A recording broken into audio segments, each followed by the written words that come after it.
My dad lied about being sick to skip my wedding and be with his new wife instead. He then sent me a check as apology. I mailed it back along with the truth that destroyed his new family. Weddings were supposed to be about joy, love, and unity. Or at least, that's what I always believed. Ever since I was a little girl, I dreamed of my father walking me down the aisle. The image was crystal clear in my mind.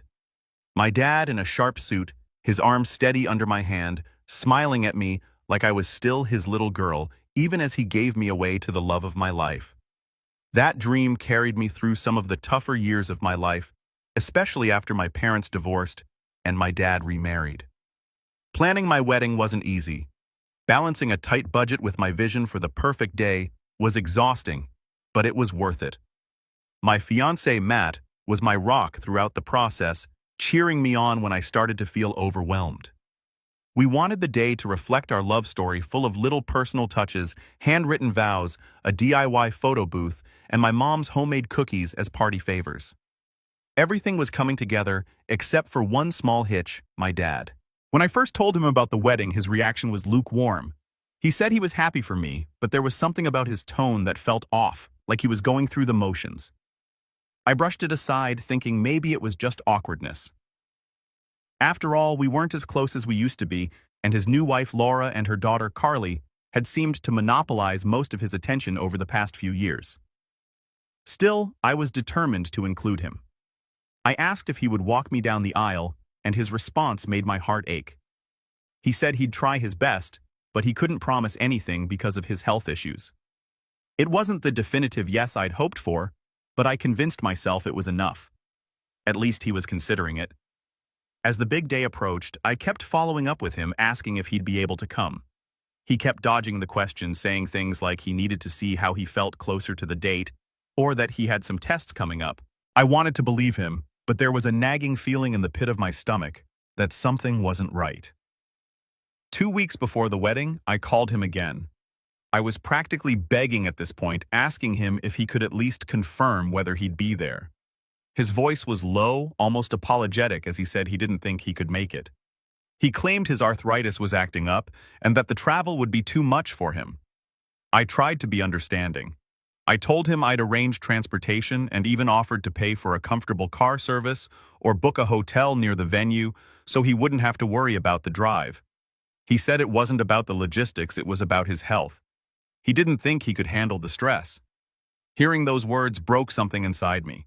I wanted to scream to demand that he try harder, but instead I swallowed my pride and told him I understood. I didn't want to guilt trip him. He was my father, and I thought the least I could do was be gracious about his decision, even if it hurt. The day of the wedding was beautiful and heartbreaking all at once. My mom was radiant, bustling around and helping with last-minute details.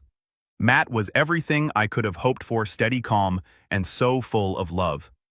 But as I walked down the aisle with my mom by my side instead of my dad, I couldn't help but feel a tiny bit sad. I scanned the room, half hoping he'd show up at the last minute, but his seat was glaringly empty. The ceremony went off without a hitch. People laughed, cried, and cheered us on as we said our vows. It should have been the happiest day of my life, but there was a part of me that couldn't stop thinking about the man who wasn't there. A couple of days after the wedding, I was scrolling through social media when my heart dropped. There he was, my father, the man who was supposedly too sick to travel, posing on a sunny beach with Laura and Qley. The caption read something about a family getaway, complete with heart emojis and hashtags about bonding and relaxation. I stared at the photos, my hands trembling. There he was, grinning ear to ear, holding a fruity drink in one hand and giving a thumbs up with the other. Laura looked like she was having the time of her life, and Qley was posing in a new bikini, carefree and happy. It wasn't just one photo. There were dozens of pictures of them on a yacht, eating at fancy restaurants, exploring scenic hiking trails. All of it was during the same weekend as my wedding. The betrayal hit me like a freight train. It wasn't just that he hadn't shown up. It was that he had lied to me, concocting some excuse about his health while he was off enjoying a vacation with his new family. The tears came before I could stop them. I felt like a fool, bending over backward to accommodate him, believing his excuses and even defending him when others questioned his absence. He hadn't just let me down. He had chosen them over me.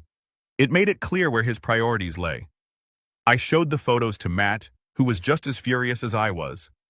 He held me as I sobbed, whispering words of comfort, but it did little to ease the ache in my chest. My dad hadn't just missed my wedding. He'd actively avoided it, choosing to spend that time with people who hadn't been in his life nearly as long as I had. For days I debated whether to confront him. Part of me wanted to call him out to demand an explanation, but another part of me was too exhausted to fight. I kept replaying our conversations in my head, analyzing every word he'd said, trying to figure out how I hadn't seen through his lies. I didn't know what to do. Update 1. I wasn't sure how to process it. My emotions oscillated between anger and sadness, and sometimes an unsettling numbness. Matt encouraged me to talk about it, but every time I tried, the words stuck in my throat. How do you explain to someone that your own father made you feel disposable?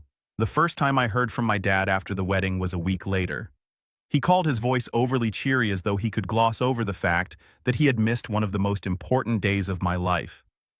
He started by asking how the wedding went. His tone was casual, as if he were asking about the weather. I gave him a clipped response saying it was fine, but I didn't elaborate. I didn't owe him a detailed recount of a day he chose not to be a part of. Then he said he wanted to give me a gift. He said he felt bad for missing the wedding and wanted to make it up to me. His exact words were something along the lines of, "I know I couldn't be there, but I hope this will show you how much I care." I should have felt some semblance of gratitude, but instead, I felt a deep, simmering anger. It wasn't the kind of anger that made you lash out in the moment.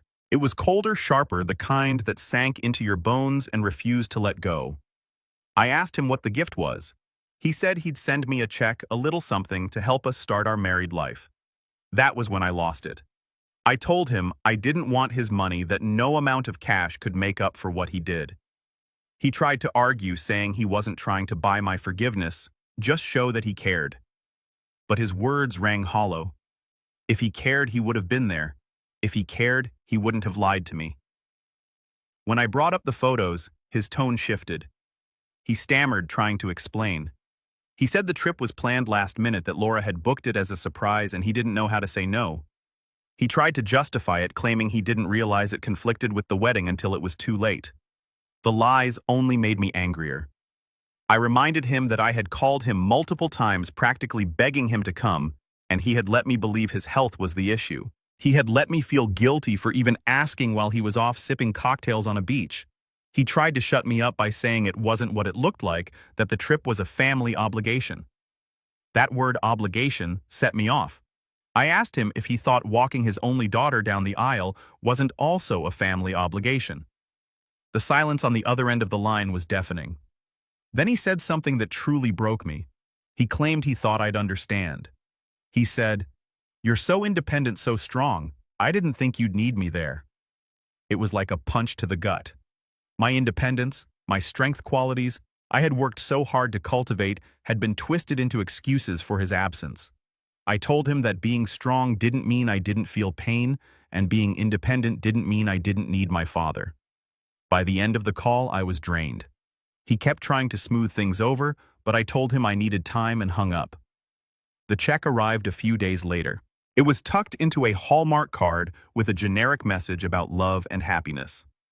There was no personal note, no heartfelt apology, just a dollar amount that felt more like an insult than a gesture of goodwill. Matt asked what I wanted to do with the money. He said we could put it towards something useful, like paying off a bill or saving for a future trip, but I couldn't bring myself to cash it. Every time I looked at the check, I felt a wave of anger and sadness. To me, it wasn't a gift. It was a bribe, a way for him to absolve himself without actually taking responsibility. I decided to return it. I wrote a short letter explaining why, careful to keep my words measured. I didn't want to lash out or say something I couldn't take back. I simply told him that what I needed wasn't money. It was his presence, his support, and his honesty.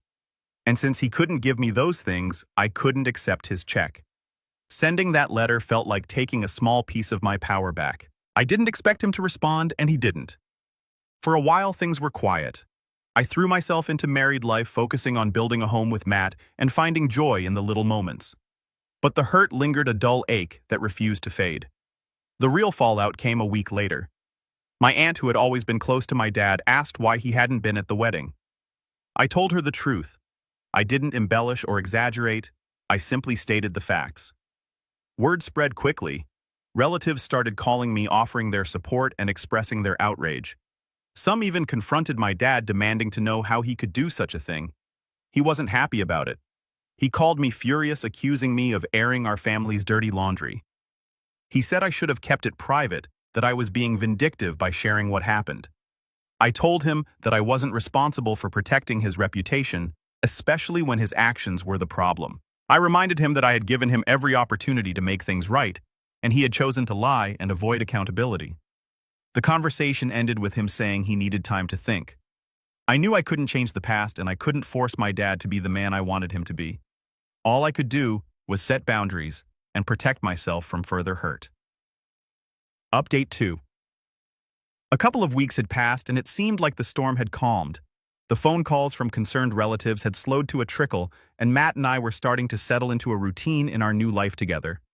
The weight I'd been carrying felt a little lighter, and for the first time in what felt like ages, I could breathe without feeling constantly suffocated by the past. But just when I thought I could finally move on, my father showed up at my doorstep unannounced. It was a Sunday morning. Matt had gone out for a run, and I was curled up on the couch reading a book and savoring the quiet solitude. The doorbell rang, breaking the silence.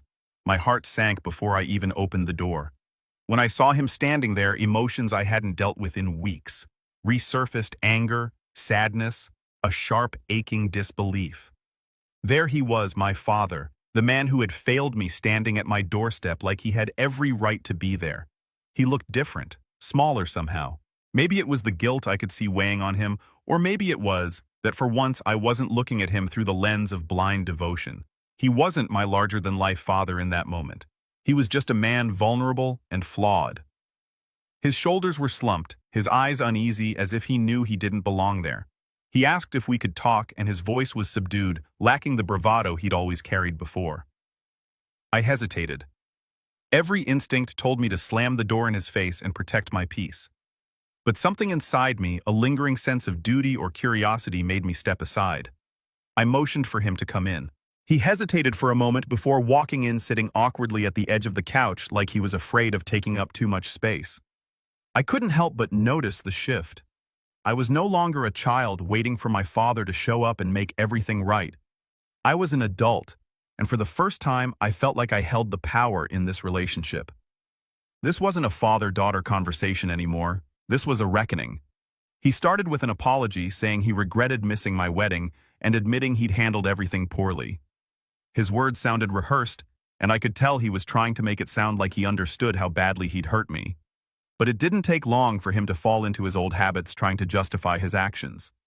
He talked about the stress of blending families, how Laura had pressured him to prioritize her daughter, and how he felt torn between two worlds. I listened, my arms crossed tightly across my chest, not out of defensiveness, but because it was the only way I could keep myself from losing control.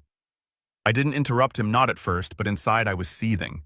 His excuses didn't move me, not even a little. In fact, they only made me angrier. He wasn't owning up to anything. He was deflecting, trying to share the blame with everyone but himself. When he finished, he looked at me expectantly, as if waiting for me to absolve him, to tell him that I understood.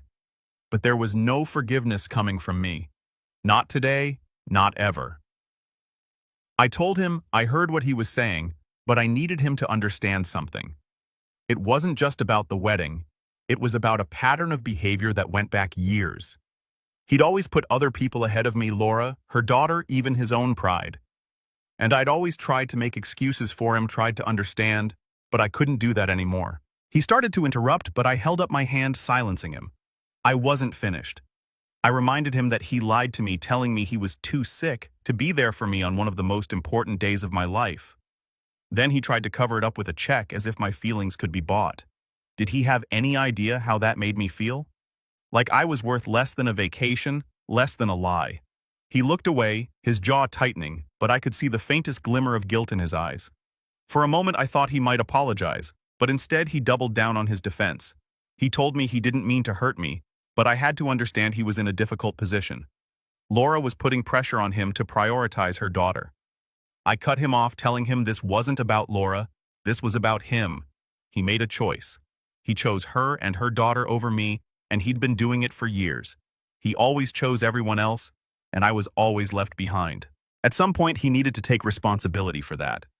The words hung in the air, and for a long moment he said nothing.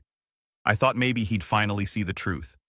But when he spoke again, his voice was defensive, as if he were the one wronged. He told me he'd always tried to do right by me. Maybe he made mistakes, but he was only human. I acted like he was some kind of villain, but he had done the best he could. I shook my head. His best wasn't good enough. If he couldn't see that, then maybe he wasn't ready to have this conversation. He stood up abruptly, his face flushed with frustration. He said he came here to make things right, but it seemed like I wasn't interested in hearing him out. I stood up too, my heart pounding, and told him I'd been hearing him out my entire life. All it had gotten me was disappointment. If he wanted to make things right, he had to start by being honest with himself. Until then, there was nothing more to say. He turned and left, slamming the door behind him. When Matt came home, I told him everything. He listened quietly, nodding. His expression a mixture of sympathy and barely contained anger. He said I'd done the right thing and that setting boundaries was crucial even if it hurt. His support meant everything to me at that moment. Update 3. The next day my aunt called. She told me my father had gone to her house after leaving mine, unloading all his frustrations. He told her I was being unreasonable, holding a grudge, refusing to let him make amends. A fresh wave of anger hit me. It wasn't enough for him to hurt me. Now he was trying to paint himself as the victim. That's when I made a decision. I needed to take control of the narrative. I posted on the family group about the fallout. My dad was furious when he found out, but at that point, I didn't care anymore. I was done letting him control this story. I laid it all out, every lie, every excuse, every broken promise. I told them about the wedding, the fake health issues, the photos, and the check. I explained how his actions had made me feel and why I had chosen to set boundaries. To my surprise, most of my relatives were supportive. They admitted they had seen how my father had been prioritizing his new family over me, and they agreed that his actions were hurtful. My father, of course, was livid. He accused me of trying to turn the family against him, of airing our private issues for everyone to see. But I stood firm. This wasn't about revenge. This was about accountability. He'd spent years avoiding it, but I was done enabling that. If he wanted to fix this, he needed to take a hard look at himself. In the days that followed, I received messages from relatives who previously didn't know about the situation expressing their support. Some even told me they'd confronted my father, urging him to make things right. Whether or not he would listen, I didn't know, but the burden was no longer mine to carry. Update 4. When I saw Laura's message, my blood boiled. The audacity, the complete lack of empathy. I stared at the screen, reading her words again and again as though hoping they'd change. But no, it was just another attempt to paint my father as the victim, another guilt trip packaged in polite language. She was telling me I should be grateful for my father's attempts at reconciliation, as though his attempts to buy his way back into my life could somehow make up for years of abandonment and vacationing on my wedding. Matt could see the fury building in me, and he came over to read it too. He shook his head in disbelief. This is insane. She's acting like your dad hasn't done anything wrong. I stood up. She's just like him, I said, my voice cold. Another one of his replacements. That was it. The word that felt like it fit perfectly: replacement. Laura wasn't just playing the role of the beautiful stepmother. She had become the perfect image of what my father wanted: someone who didn't challenge him, who never questioned his actions, a woman who just slotted herself into the role my mother once occupied right alongside his new daughter. It made my stomach churn. The thought of her and her daughter trying to replace me and anyone else who had dared to stand up for themselves. I sat back down, not able to shake the tightness in my chest. I had to respond, but it needed to be done carefully.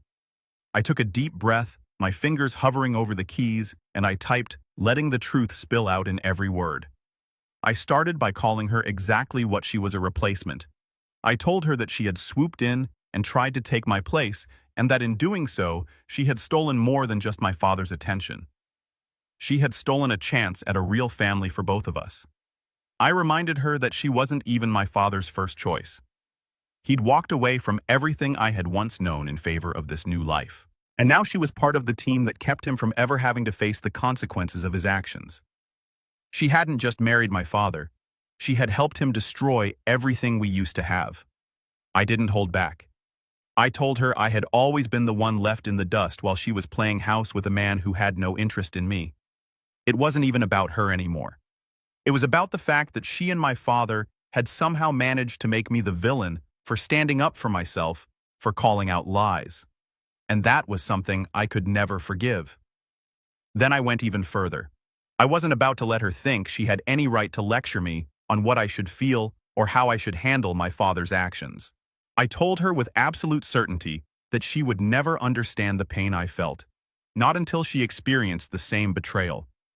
I said I hoped that one day her child would feel the same way I did, that they would find themselves standing at a threshold waiting for their father to show up only to have him choose someone else.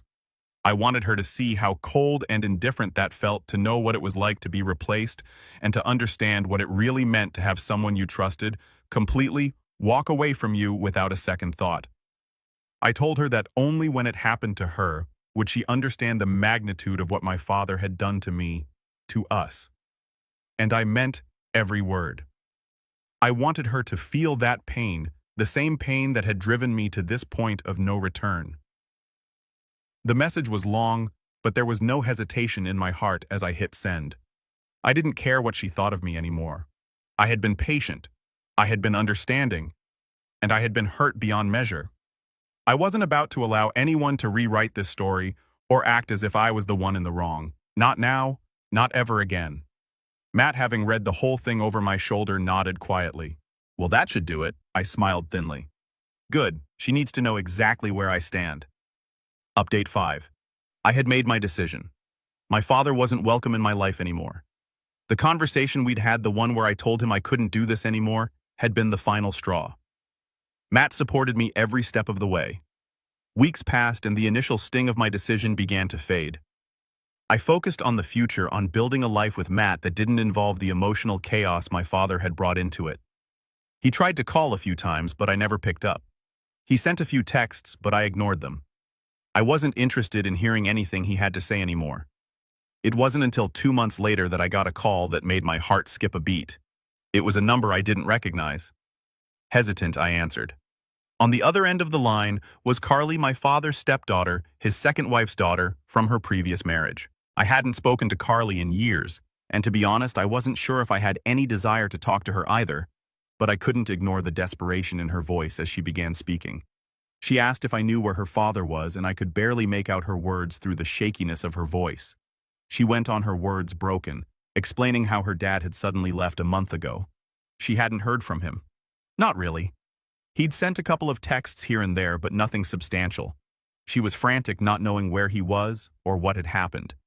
Then she told me something I wasn't prepared for. This morning, her mother had received divorce papers. He hadn't even called, just sent the papers. I couldn't help myself. I let out a sharp, bitter laugh. The absurdity of it all just hit me. After everything, after years of excuses and hurt, he was doing this again. But this time, it wasn't me he was abandoning.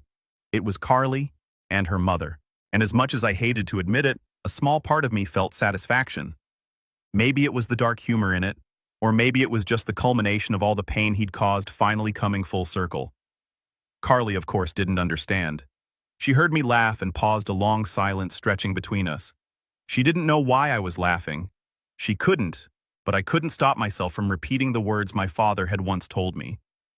I told Qley maybe she should stop being so dramatic. I said it wasn't that big of a deal.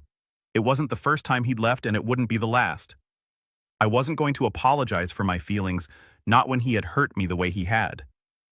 The silence on the line grew longer. Qley kept asking why he would do this, why he would leave without any explanation. I felt a strange, cold detachment as I listened to her, my mind hardening against the pity I might have once felt for her. I told her she should have seen it coming. It wasn't like this was the first time. He had always done this, left without warning, without care. It wasn't a surprise. It was his pattern. She tried to argue, but I wasn't interested in comforting her. She was just another victim of his. I told her that she'd spent enough time pretending to be his daughter. If anything, this was long overdue.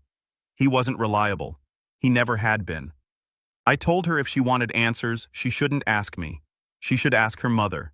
It wasn't my problem anymore. Qley didn't respond immediately. Her breathing was ragged and I could hear her holding back so I didn't feel bad. I couldn't. I had been left too many times abandoned and disappointed by him. Why should I care now? She had been his stepdaughter, not even his blood. And just like me, she had gotten the short end of the stick. I ended the call. There was nothing more to say. I put the phone down with a finality that felt strange but freeing. I wasn't going to apologize for the way I had reacted. I wasn't going to apologize for cutting him off for finally saying enough was enough. Maybe Qley would understand someday. Maybe not. But that wasn't my responsibility. My responsibility was to myself, and I was putting myself first. When Matt came into the room a few moments later, he could tell something was off. He could see it in my face, hear it in my voice. He asked how it went, and I told him everything. He didn't ask me why I hadn't been more sympathetic, why I hadn't comforted Qley. He didn't tell me I should have done things differently. Instead, he just listened. He understood. He held me as I exhaled, as I felt the last of the weight I had carried for so long finally begin